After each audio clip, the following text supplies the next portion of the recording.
you ever wake up and immediately have a wave of panic wash over you and think, oh man, I am really, really going to mess up today.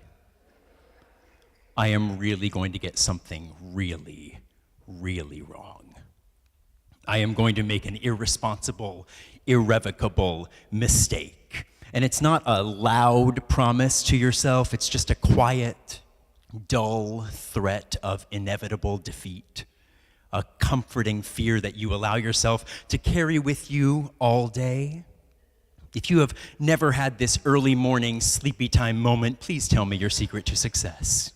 Because most of my poor mornings are haunted by the self-assured specter of incoming, self-inflicted failure. Now, usually, these ghosts visit in the Wuthering Heights comfort of my own home, where I can coddle myself with a cup of coffee and watch the minutes tick by until I have to step outside the door and begin a slow trudge toward Judgment Day. But I didn't have that comfort last Friday, when this familiar wave of what fresh hell is this visited me as I awoke in St. Louis to start my first day at the annual gathering of the Alliance of Baptists. Now, my reason should have told me that there was little to fear. The Alliance of Baptists is one of Judson's 3 partner denominations. They are an excessively friendly bunch who love Judson and love one another. And they had invited me to teach a workshop on creative church making. Now, everybody had been radically welcoming by email and phone. I had nothing to fear. But as I approached the festivities at St. Louis's Kirkwood Baptist Church, my needling sense of dread would not go away. I had with me my big sheets of poster paper, lots of markers, some flyers explaining how we at Judson go about planning services and sermons and the little extracurricular programs we do around here, and I should have felt amply prepared. The building was palatial, with rooms for days. You would be very jealous. All decked out with technology I don't know how to work, and lots of bright and shiny resources. Knowing that I was feeling a pinch uneasy, I requested to see the room where I would be facilitating just so I could grasp my bearings a bit more solidly. And as I arrived at the beautiful room prepared for my use, I saw it, affixed to the wall in bright, clean glory. A gorgeous, brand new, dry erase board. Pristine and blank, primed and ready for my words of wisdom to be scrawled across its surface. My panic was replaced by a shaky sense of let's get this over with, and I set to work. I grabbed a bright green, dry erase marker from the pile provided and wrote all of my planned notes on the boards just to be super ready for my students. Then I pulled apart my beautiful pieces of poster paper and took my wonderfully ink-filled red permanent marker and wrote lots of questions for folks to answer on them, and then I taped them up all over the room. I was very, very proud. This was going to be the workshop to end all workshops. This was going to be big, done, and I stepped back to admire my creation. Okay, almost perfect. Just one more thing. And I ran back over to the dazzling dry erase board, grabbed my red marker, and added in all capital letters the words, past, present, future. It looked amazing, beautiful, bold, ready.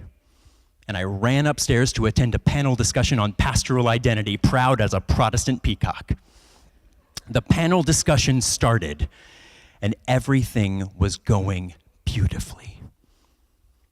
And then that old, familiar wave of terror washed over me. Those last words I had written on the dry erase board had flowed out in deliciously dark red, spilling out in the satisfying way that only a fully filled marker can, as only a fully filled permanent marker can spill out permanent ink. Permanent marker. In my overzealous haste, I had used the red permanent marker on the dry erase board. Fear shook my entire body. I had irrevocably ruined a pristine piece of expensive equipment in this pristine, exquisite church, and I hadn't even met anyone yet. My first instinct was to jump in a car and drive far, far away, and then I remembered that I haven't driven since 1998. My second instinct was to run and hide, and then I remembered that I'm 36 years old.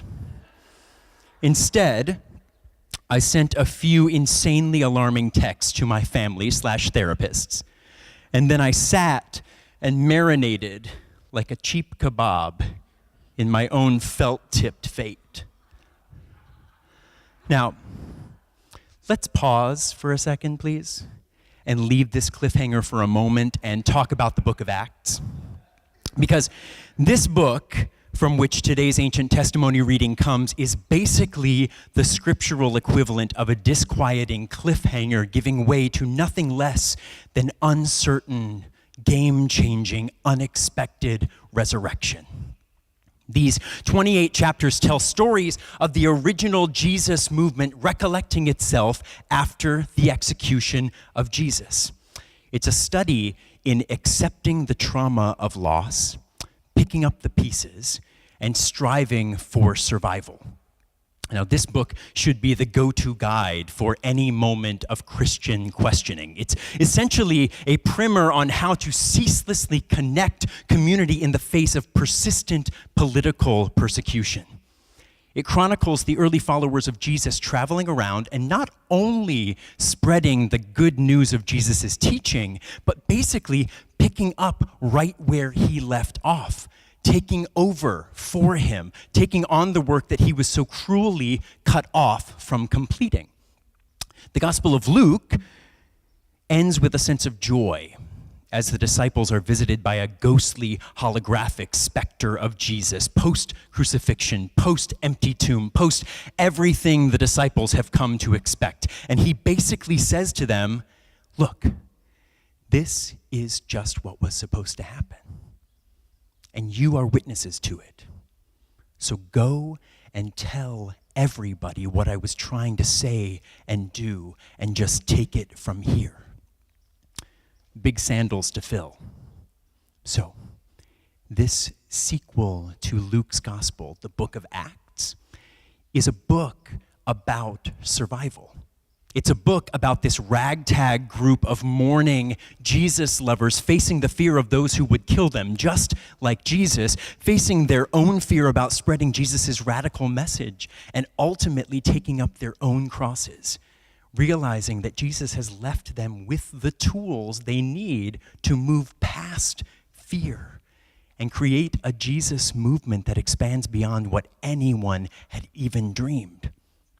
And in the middle of all of it comes today's ancient testimony, a perfect example of the possibility packed into this book. Tabitha, or Dorcas if you're nasty, is a female disciple.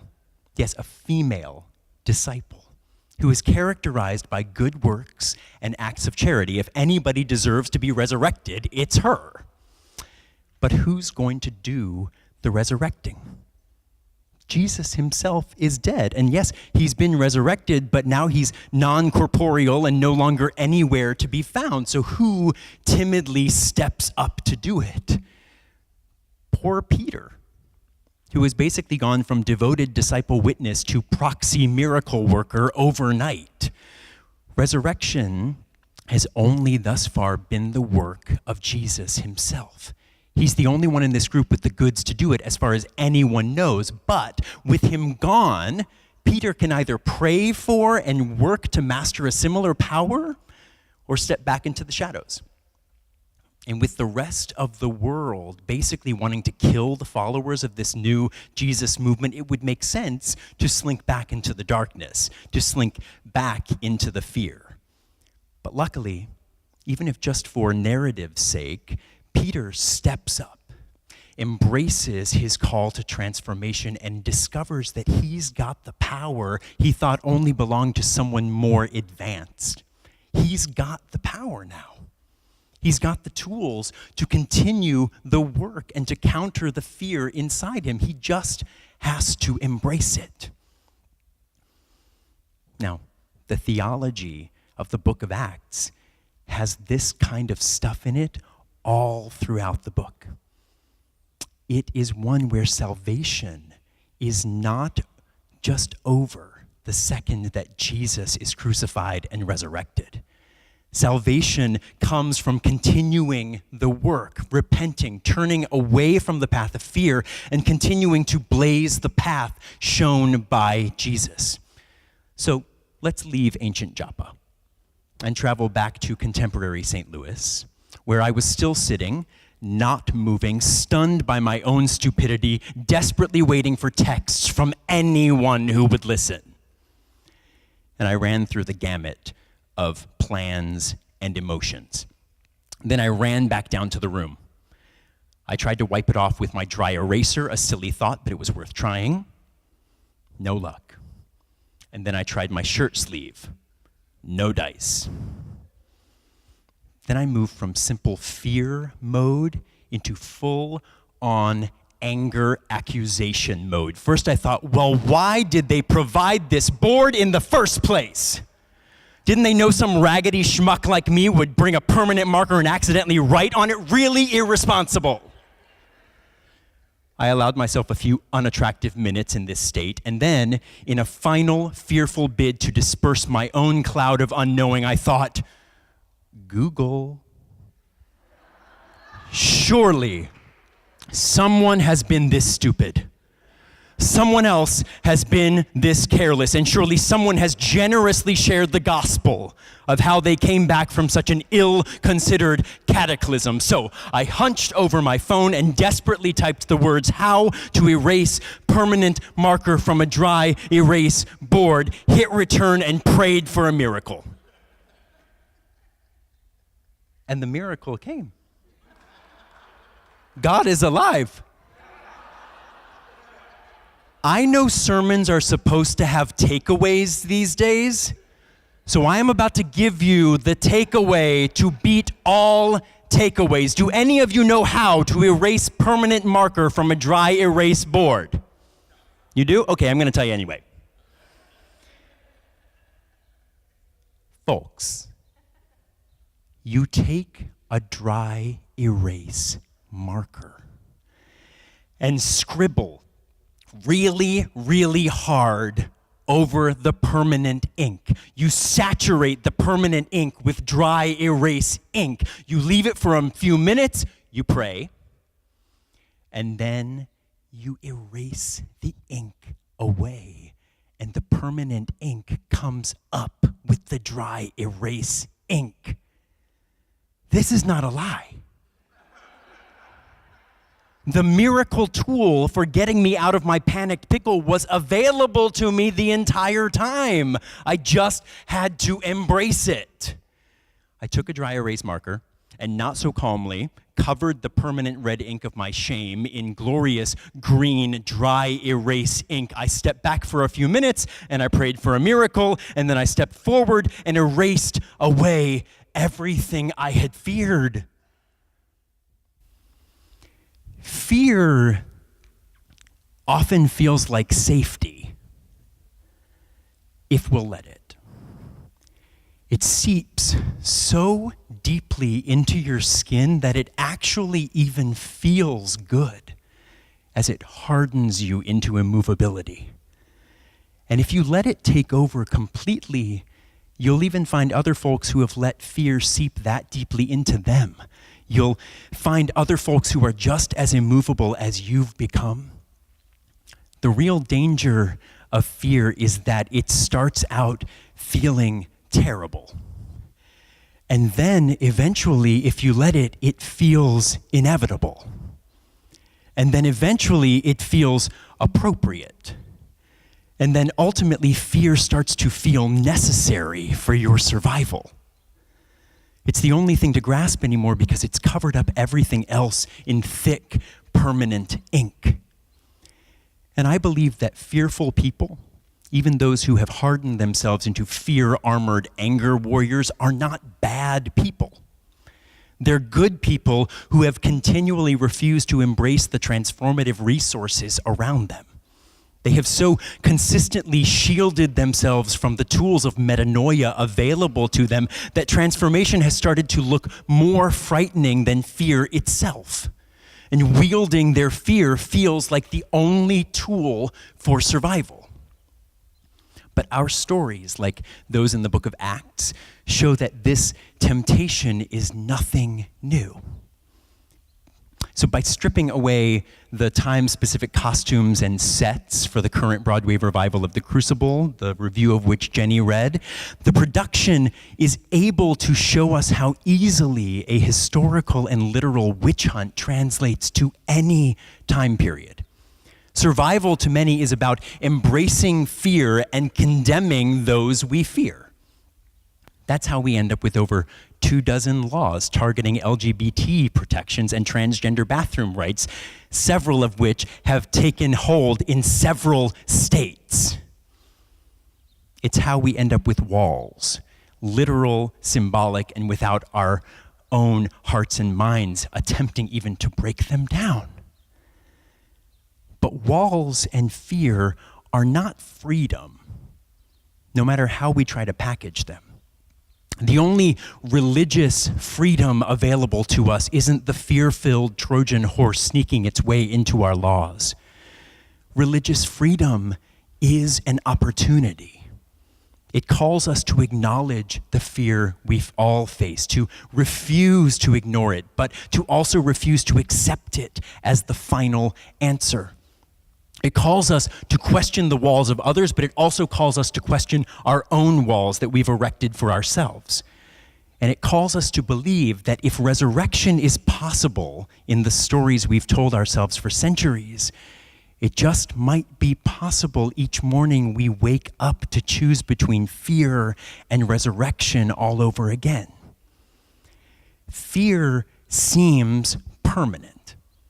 Its permanence might even feel like safety, but the tools to erase it are close at hand, begging to be put to use.